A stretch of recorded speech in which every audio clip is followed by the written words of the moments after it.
네, 오늘 말씀 제목은요, 모든 사람을 낫게 하는 능력, 이 모든 사람을 낫게 하는 능력이라는 제목으로 말씀을 나눌 텐데, 이렇게 제목을 잡은 것은요, 19절에 보니까요, 온 무리가 예수님을 만지려고 힘쓰는데, 이는 능력이 예수님으로부터 나와 모든 사람을 낫게 하였다라고 말씀해 주고 있기 때문입니다.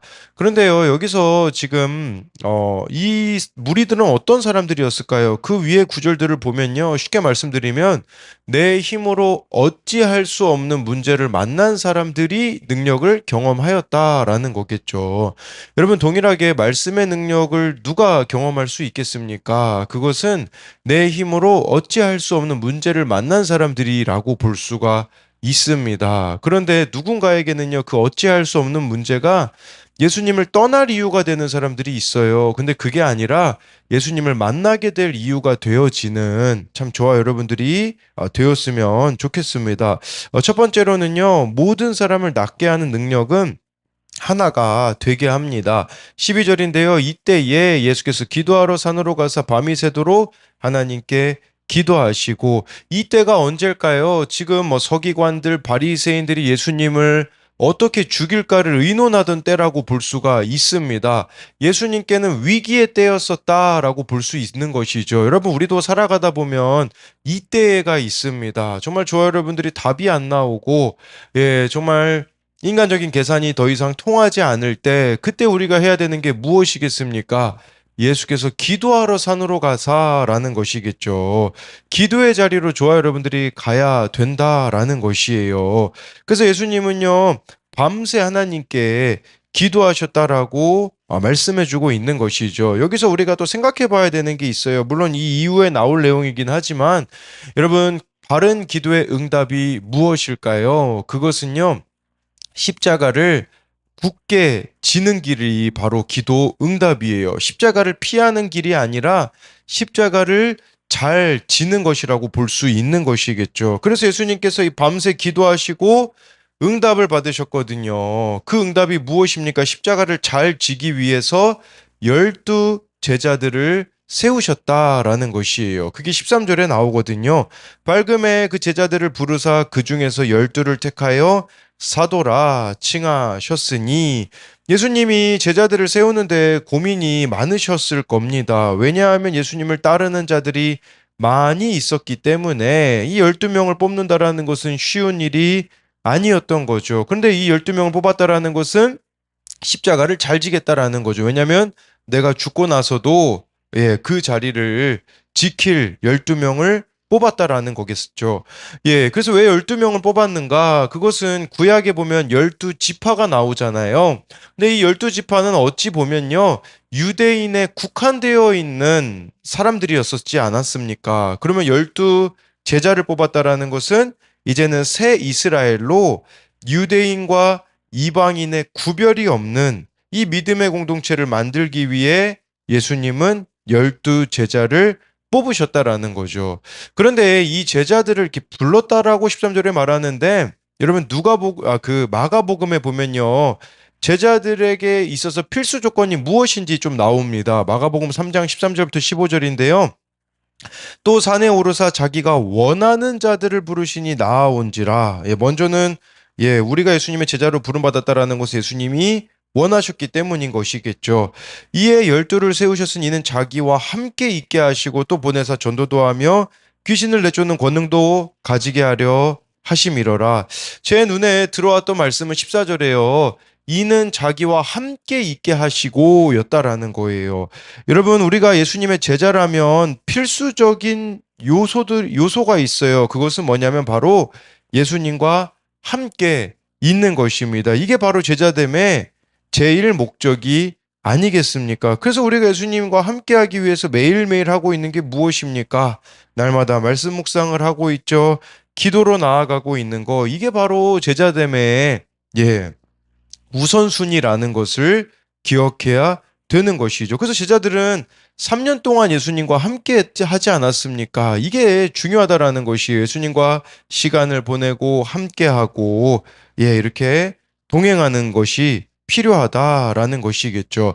예, 다시 14절 16절에 보니까요. 곧 베드로라고도 이름을 주신 시몬과 그의 동생 안드레와 야고보와 요한과 빌립과 바돌로메와 마테와 도마와 알페오의 아들 야고보와 셀롯이라는 시몬과 야고보의 아들 유다와 예수를 파는 자 될 가룟 유다라. 예, 12 제자들의 이름이 나와 있어요. 우선적으로 알 수 있는 것은 이들은 특출난 사람들이 아니라 평범한 사람들이었었다라는 것입니다. 예수님은 이렇게 평범한 사람들을 제자로 부르셨어요. 예, 이들은요, 직업도 달랐죠. 기질도 달랐죠. 살아온 배경도 달랐죠. 절대로 하나 될 수 없는 사람들이었었다라는 것을 보셔야 합니다. 인간적인 방법으로는요, 이 사람들은 하나 될 수 없어요.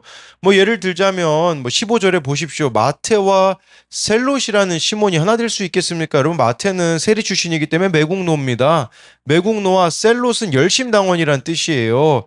독립군이란 뜻이거든요. 우리는 로마로부터 독립군. 네, 이 사람들은 그런 사람들이었는데 여러분, 매국노와 독립군이 하나 되어지는 일이 인간적으로는 불가능하죠. 그런데 예수님 안에서는 가능하다라는 것이에요. 예, 어떤 배경, 어떤 직업, 어떤 기질을 가졌든 예수님 안에서는 하나가 될 수가 있다라는 것입니다.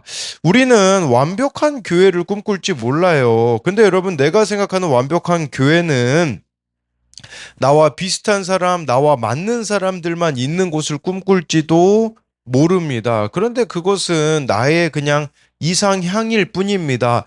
예수님이 꿈꾸시는 완벽한 공동체는 이처럼 다른 직업, 다른 배경, 다른 기질이 존재한다라는 거죠. 그런데 이렇게 이들이 하나 되기 위해서 필요한 게 무엇이었을까요? 여러분, 누가복음 5장에 보면 알 수 있잖아요. 예수님이 베드로를 부르실 때, 또 마태를 부르실 때, 그때 한 가지 조건이 있었잖아요. 그건 무엇입니까? 바로 내가 죄인이라는 고백만 있다면 그 누구와도 하나가 될 수 있다라는 거죠. 사실 여러분, 이 12 제자 중에요, 예수님 배신하진 않은 사람이 있습니까? 예수님 십자가 칠 때 다 배신했어요. 근데 한 가지 차이만 존재해요. 16절에 가룟 유다는 자살했잖아요. 이 자살했다라는 게 무슨 말일까요? 회개가 안 되어져서 후회했다라는 말이잖아요. 그러니까 여러분, 이 제자들이 하나 되기 위해서 필요한 것은 내가 죄인임을 인정하고 회개하는 것이죠. 그렇게 회개하게 되어지면 성령의 도우심으로써 하나가 되어질 수가 있다라는 것이겠죠. 그렇기 때문에 정말 그 무엇보다도 자신이 죄인이라는 고백, 예, 자기 죄를 보게 되어진다면 성령의 도우심으로 우리들이 하나가 되어질 수 있다는 것입니다. 그래서 이것에 대한 2가지 적용 질문도요. 지금 내게 중요한 일은 무엇입니까? 그 일을 앞두고 기도하고 있습니까? 이것은 12절에 예수님께서 제자들을 세우시기 전에 기도하셨다라는 부분을 보면서 우리도 중요한 일을 결정할 때 앞서서 해야 되는 게 바로 기도라는 것이겠죠. 또 한 가지는요, 예수님 안에서 하나가 되어야 하는 사람은 누구입니까? 그 가운데 나의 죄인됨을 보며 성령의 도우심을 의지하고 있습니까? 정말 예수님의 제자들은 하나 될 수 없는 사람들이었었지만, 예, 정말 나의 이런 죄인됨을 고백하며 성령의 도우심을 구할 때 하나가 되었다라는 것을 가지고 만든 질문입니다. 두 번째로는요, 모든 사람을 낫게 하는 능력은 간절함에서 시작됩니다. 17절부터 19절인데요. 예수께서 그들과 함께 내려오사 평지에 서시니 그 제자의 많은 무리와 예수의 말씀도 듣고 병 고침을 받으려고 유대 사방과 예루살렘과 두로와 시돈의 해안으로부터 온 많은 백성도 있더라. 더러운 귀신에게 고난받는 자들도 고침을 받은지라. 온 무리가 예수를 만지려고 힘쓰니 이는 능력이 예수께로부터 나와서 모든 사람을 낫게 함이러라. 예수님께 나아온 사람들은 어떤 사람들이었습니까? 병들린 자들, 또 다른 지역에서 살고 있었지만 간절함을 가지고 있었던 자들. 18절에 더러운 귀신이라고 단수로 나와 있는데요. 원어로 보면요, 귀신들입니다. 더러운 귀신들에게 고난받는 자들도 예수님께 나와왔던 거죠. 이들은요, 다 내 힘으로는 어쩔 수 없는 문제를 만난 자들이었다라는 거죠.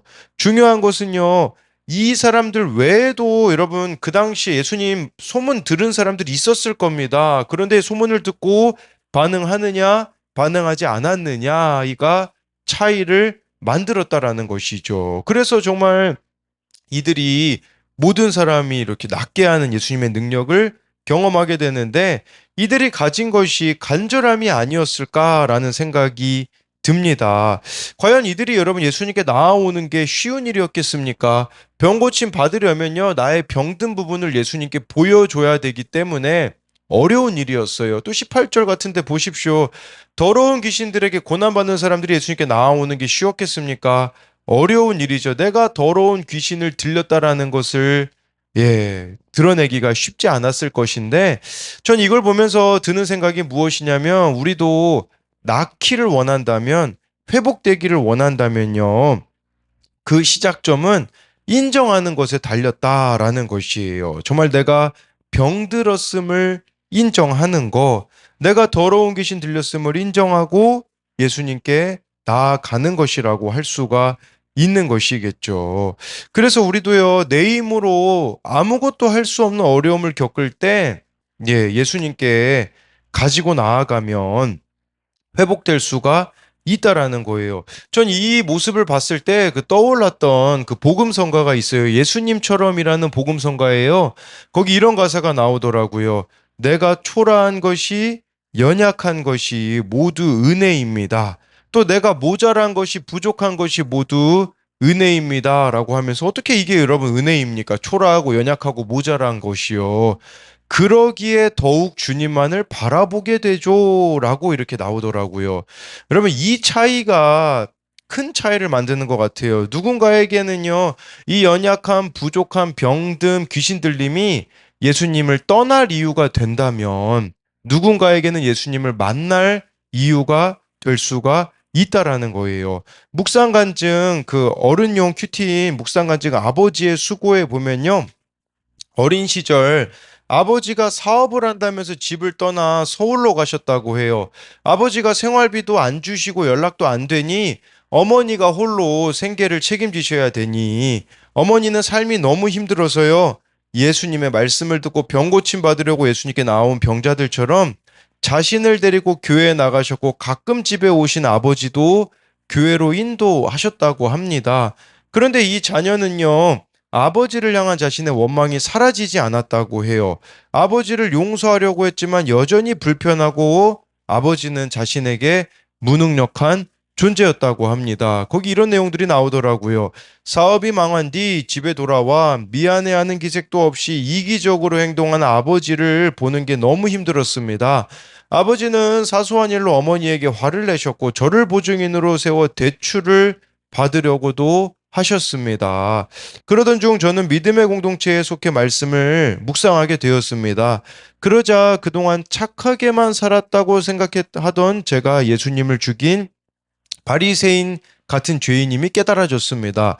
그리고 예수 믿게 해준 부모가 최고의 부모이며 우리 가족이 구원받도록 아버지가 수고하셨음을 인정하게 되었습니다. 그 순간 아버지를 향한 원망이 눈 녹듯 사라지는 것을 경험했습니다. 그 뒤에 실제적인 변화가 이렇게 나오더라고요.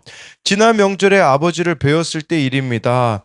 그때 사업이 성공했다면 우리 가족 편하게 살았을 거다라는 아버지 말씀에 저는 웃으면서 만약 그랬다면 우리 가족은 예수님을 믿지 않았을 거예요 라고 대답했습니다. 그러자 아버지도 고개를 끄덕이셨습니다.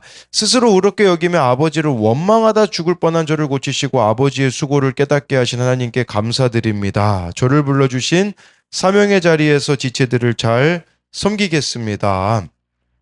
네, 저와 여러분들이 이제 마지막으로 좀 기억했으면 하는 것은요, 13절에 사도라는 단어입니다. 13절에 보니까 이 사도라 칭하셨다고 하잖아요. 사도라는 단어는 무슨 뜻이냐?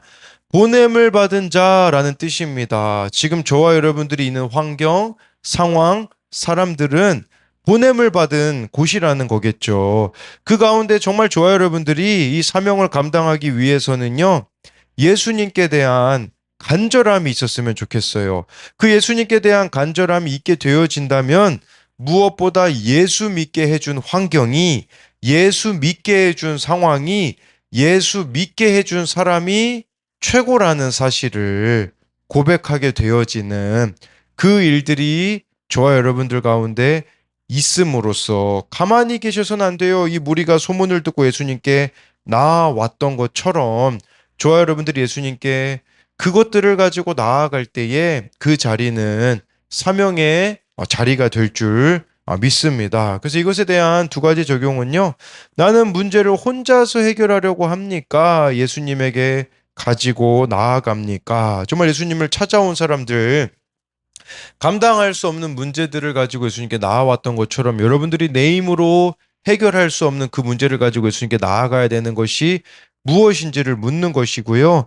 또 한 가지는요, 하나님이 나를 불러 보내신 사명의 자리는 어디입니까? 지금 내가 감당해야 할 일은 무엇입니까? 예, 사도라는 단어가 보냄을 받은, 잘한 뜻이기 때문에 저와 여러분들이 그 보냄 받은 곳에서 감당해야 될 사명이 무엇인지를 묻는 겁니다. 기도하겠습니다. 살아계신 하나님, 오늘 말씀에 예수님이 참 이때에 어려울 때에 기도하러 산으로 가시는 모습을 봅니다. 밤새 기도하시면서 중요한 일인 제자들을 세우시는 모습이 나옵니다. 우리 또한 중요한 일을 앞두고 이렇게 하나님께 기도로 나아가기를 원합니다. 또한 이 제자들을 보면 절대로 인간적인 방법으로는 하나가 될 수 없는 자들이었습니다. 그런데 이들이 하나가 되었던 그 출발점은 바로 내가 죄인입니다 라는 이 고백이 제자들을 하나로 만들었습니다. 제자들이 물론 예수님이 십자가 지실 때 다 실패했지만 중요한 것은 후회를 한 게 아니라 회개를 하였기에 성령을 받아 증인이 된 것을 봅니다. 우리 또한 실수합니다. 실패도 있습니다. 중요한 것은 회개하는 것입니다. 나의 죄인됨을 후회하는 것이 아니라 회개함으로 나아갈 때에 성령의 도우심으로 정말 하나가 될 수 없는 자들이 하나가 되어진 은혜가 있게 하여 주옵소서. 또한 예수님을 찾아온 사람들은 내 인간적인 방법으로는 더 이상 해결할 수 없는 문제를 만난 자들이 예수님께 나아왔을 때 예수님께서 그 문제들을 해결해 주신 것처럼 우리도 감당할 수 없는 문제들이 있습니다. 그것이 예수님을 떠날 이유가 되어지는 것이 아니라 예수님을 찾을 간절함이 되어질 수 있게 하여 주사 그 고난 가운데 우리들의 삶이 아까 묵상간증에 나온 사람처럼 해석되어지기 원합니다. 아버지가 망하지 않았으면 좋겠다라는 마음이 왜 그에게 없었겠습니까? 그런데 아버지가 망했기 때문에 예수님을 만나게 되었다라는 이 고백을 하고 있는 것처럼 우리도 상황이, 환경이, 사람이 나를 힘들게 하지만 그것이 예수님께 대한 간절함이 되어서 오히려 감사 제목으로 바뀌는 은혜가 우리들 가운데 있게 하여 주실 것을 믿으며 살아계신 예수님 이름으로 기도드립니다. 아멘.